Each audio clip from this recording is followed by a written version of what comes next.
আমার এক বান্ধবী আমাকে রিকোয়েস্ট করলো আমি যেন তাকে ক্লে দিয়ে সুন্দর একটা স্মাইলি বানিয়ে দিই এবং সেটা দিয়ে কিচেন করে দিই। কারণ তার ক্লে দিয়ে কিচেনটা খুব বেশি পছন্দ।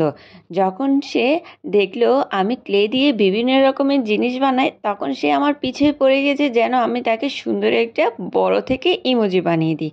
যে বলা সে কাজ। ইমোজিটা বানানো যে খুব সহজ, তোমরা তা আমার ভিডিও দেখলেই বুঝতে পারবা। শুধুমাত্র ইয়েলো কালার ক্লে নিয়ে ভালো করে গোল করে নিয়ে চ্যাপ্টা করে নিবা।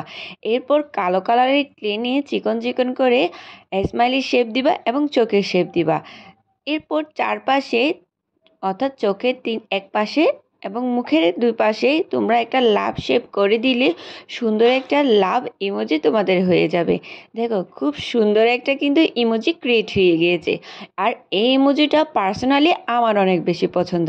তোমাদের কার কার এই ইমোজিটা পছন্দ অবশ্যই আমাকে কমেন্ট করে জানাবে। আর কারা কারা মেসেজে শুধু ইমোজি দিয়েই রিপ্লাই দাও তাও জানাবে।